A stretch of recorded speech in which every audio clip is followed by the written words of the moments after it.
మీరు ఏ కోరికతోనైనా చెయ్యవచ్చు. ఆయన పరబ్రహ్మస్వరూపుడై అనుగ్రహించేస్తాడు. ఎందుకంటే అలా యోగమునందు నిలబడగలిగిన ప్రజ్ఞాశాలి కనుక.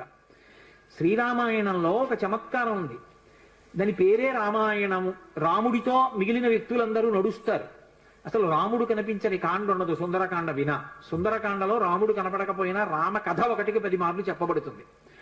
అటువంటి రామచంద్రమూర్తి వలన ఉపకారము కాని ప్రత్యుపకారము కాని పొందనివాడు రామాయణమునందు లేడు. ఆయనకి ఉపకారం చేసిన వాళ్ళందరికీ ప్రత్యుపకారం చేశారు. ఒకవేళ ఉపకారం చేయకపోయినా ఉపకారం చేశారు. కానీ ఆయన ఉపకారాన్ని పొంది కూడా ప్రత్యుపకారం నేను చెయ్యలేను అని చెప్పింది ఎవరితో అంటే ఒక్క హనుమతోని చెప్పారు. రామాయణ పరిసమాప్తి సమయంలో హనుమని దగ్గరికి పిలిచి గట్టిగా కౌగిలించుకుని ఒక మాట అన్నారు.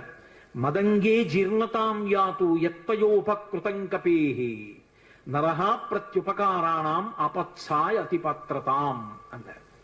హనుమా, నువ్వు చేసిన ఉపకారము నా శరీరమునందు జీర్ణమైపోవుగాక. ఎందుకని? నువ్వు నాకు చేసిన ఉపకారానికి నీకు ప్రత్యుపకారం చెయ్యడం ఇక సాధ్యం కాదు. నేను కష్టంలో ఉంటే నువ్వు నా భార్య యొక్క జాడ కనిపెట్టావు. ఇప్పుడు నీకు ప్రత్యుపకారం చేయాలంటే నీకు అటువంటి కష్టం కలగాలి. కోరచ్చా నేను? అందుకని నేను కోరను. నీకు అటువంటి ఆపద రాదు. కాబట్టి నీకు నేను ప్రత్యుపకారం చెయ్యలేను.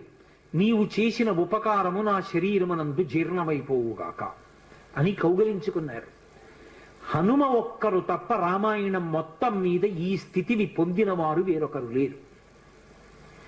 అందుకే రామచంద్రమూర్తి అవతార పరిసమాప్తి సమయంలో ఆయనతో అందరూ వచ్చేస్తానని వెనక వెళ్ళిపోతున్నప్పుడు హనుమని కూడా అడిగారు. హనుమా, నువ్వు వస్తావా అని అడిగారు. రామచంద్ర ప్రభో, మీరొకటి, మీ కథ ఒకటి, మీ నామం ఒకటి కాదు. ఎక్కడ ఏమి తెలిసినా తెలియకపోయినా రామనామము రామనామము రమ్యమైనది రామనామము అంటే అక్కడ పెడతాను. రామ కథ చెప్తే పెడతా, రామాయణం చెప్తే పెడతా. ఇప్పుడు రాముడు అన్నాడు, మక్కథా ప్రచరిష్యంతి యావల్లోకే హరీశ్వర తావద్రమస్య సుప్రీతో మద్వాక్యమనుపాలయం. రామశాసనం హనుమకి. ఎక్కడ రామనామం చెప్పినా, ఎక్కడ రామ కథ చెప్పినా, ఎక్కడ రామాయణం చెప్పినా హనుమా నువ్వు అక్కడికి వెళ్ళి కూర్చుని వింటూ ఉండు.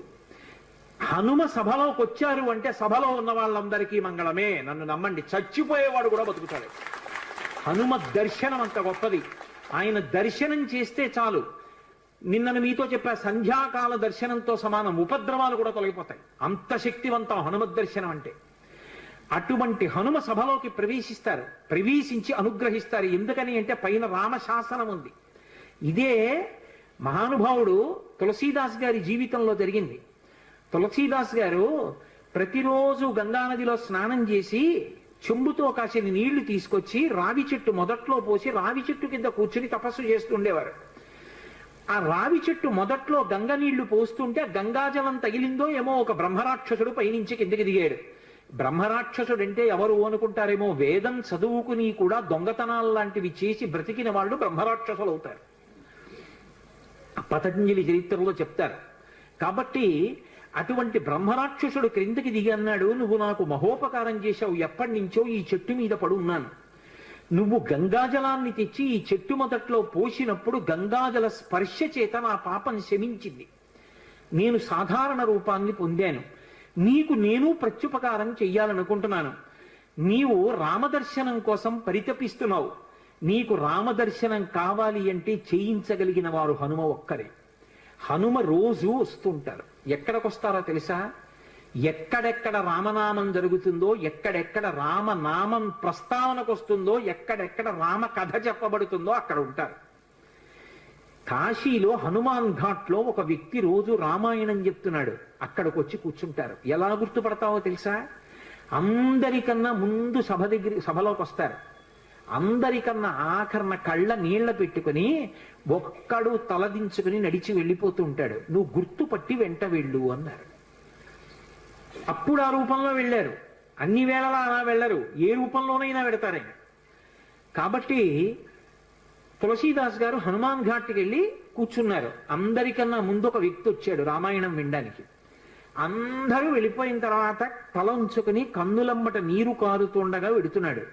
తులసీదాస్ గారు ఆయన వెంటపడ్డారు. ఆ వ్యక్తి కనిపెట్టాడు, ఎవరో నన్ను వెంబడిస్తున్నారని. ఆయన హనుమ, ఆ ముందు వెడుతున్నవారు. వెనక్కి తిరిగి గద్దించారు, ఎందుకు నా వెంట వస్తున్నావు, ఆగక్కడ.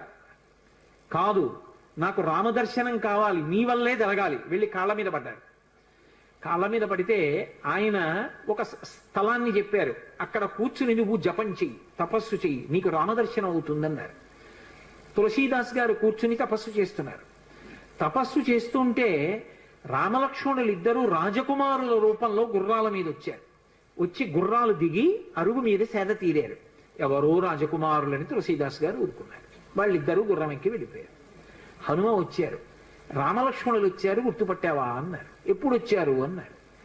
అయ్యో, ఇద్దరు రాజకుమారుల వేషంలో వచ్చారయా, నువ్వు గుర్తుపట్టలేదు, వెళ్ళిపోయారన్నారు. ఎంతో బాధపడ్డారు. మళ్ళీ సాధన చెయ్యి అన్నారు. మళ్ళీ సాధన మొదలుపెట్టారు. మళ్ళీ సాధన మొదలు పెడితే కొన్నాళ్ళు అయిపోయిన తర్వాత చిన్న పిల్లవాడి రూపంలో రాముడు వచ్చాడు. గంధం తీస్తున్నారు తులసీదాస్ గారు రామచంద్రమూర్తికి అనులేపనం చేయడానికి. చిన్న పిల్లవాడి రూపంలో వచ్చి, తాతా తాతా నాకు గంధం ఇస్తావా అని అడిగాడు. ఇది రాముడి కోసం రా, పో అన్నారు తులసీదాస్ గారు. మళ్ళీ పొమ్మంటున్నాడు రా రాముడు వస్తే అని హనుమ వెంటనే పంజరంలో చిలక రూపంలో వచ్చి పాట పాడాడు.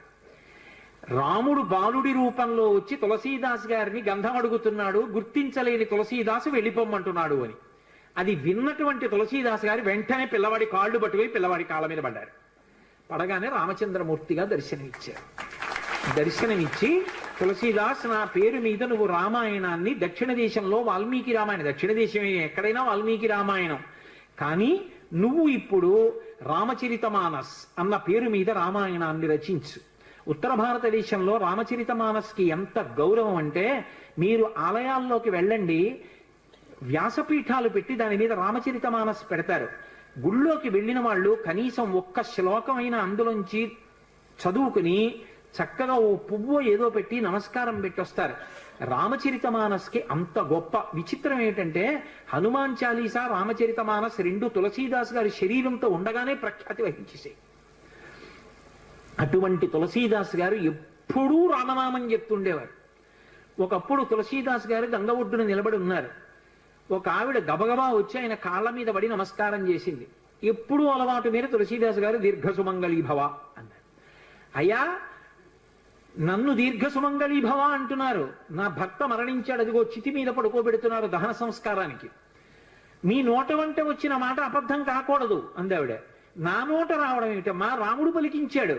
ఆయన వెంటనే అక్కడికి వెళ్ళి ఆ కమండలంలో నీళ్లు తీసి ఆ శవం మీద చల్లి రామనామం చెప్పారు. చటుక్కున లేచి కూర్చున్నాడు. ఇది చూశారు పాదుషా యొక్క గూఢచారులు ఆ గంగా తీరంలో తిరుగుతూ.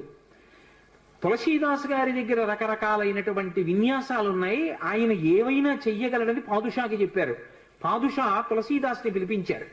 పిలిపించి, నువ్వేమిటో చచ్చిపోయిన వాడిని బతికించావుట, ఏవి కొన్నటువంటి వింత చేష్టితములు చెయ్యన్నారు. తులసీదాస్ గారు అన్నాడు, వింత చేష్టితములు చేయడానికి నేను గారడివాణ్ణా? కాదు, రాముడు నన్ను పనిముట్టుగా అనుగ్రహించాడు, అది రామానుగ్రహం అన్నాడు. అంటే నేను చెప్పిన మాట పాటించట్లేదు కాబట్టి కొరడాలతో కొట్టండి అన్నాడు. అంటే అప్పుడు హనుమాన్ చాలీసా చేశారు తులసీదాస్ గారు. కళ్ళు మూసుకుని హనుమని తెలుసుకుని హనుమాన్ చాలీసా చేస్తుంటే భటులు వచ్చి కొరడాలు పట్టుకుని కొట్టడానికి పైకెత్తుతున్నారు. ఆశ్చర్యం ఏమిటంటే ఆ రోజున పాదుషా కోట అంతఃపురం అంతటా పెద్ద పెద్ద కోతులు వచ్చి ప్రతి సైనికుడి చెయ్యి పట్టుకున్నాయి కదలకుండా. పాదుషా భయపడిపోయి సింహాసనం దిగి కిందకొచ్చి తులసీదాస్ గారి కాళ్ళ మీద పడ్డాడు. అప్పుడు ఖచ్చితంగా పూర్తయిపోయింది హనుమాన్ చాలీసా. ఆ తులసీదాస్ గారి చదివినప్పుడు అన్ని కోతుల రూపంలో వచ్చి ఎదురుగుండా హనుమ నిలబడి కాపాడారు తులసీదాస్ గారిని. అందుకే అప్పటికీ ఇప్పటికీ ఎప్పటికీ కూడా హనుమాన్ చాలీసాకి అంత శక్తి. తులసీదాస్ గారు ఎప్పుడు మాట్లాడుతూ ఉండేవారు స్వామి హనుమతోటి. రామాయణ రచన చేసేటప్పుడు, రామచరితమానస్ రాసేటప్పుడు ఏ ఏ ఘట్టం దగ్గరికి వచ్చేటప్పుడు ఆయా ఘట్టం దగ్గర మళ్ళీ హనుమకి చదివి వినిపిస్తూ ఉండేవారు. హనుమ అంతా చదివి సరేనంటుండేవారు. అబ్బో, ఎన్ని చమత్కారాలు, వాళ్ళిద్దరి మధ్యలో ఎన్ని విశేషాలు జరిగాయో తులసీదాస్ గారికి హనుమకి. అంతటి గొప్ప అనుబంధం. అందుకే హనుమ గురించి తులసీదాస్ గారు ఏవి చెప్పారో అవన్నీ కూడా అద్భుతమైనటువంటి విషయాలు. రామచరితమానస్ అంత గొప్ప గ్రంథం. తులసీదాస్ గారిని అనుగ్రహించారు మహానుభావుడు. స్వామి హనుమ అనేకమైనటువంటి అవతారాల్లో ఈ లోకంలో వచ్చి ఎందరినో అనుగ్రహించారు. వారు వచ్చినటువంటి అవతారములు ఎన్నో ఉన్నాయి.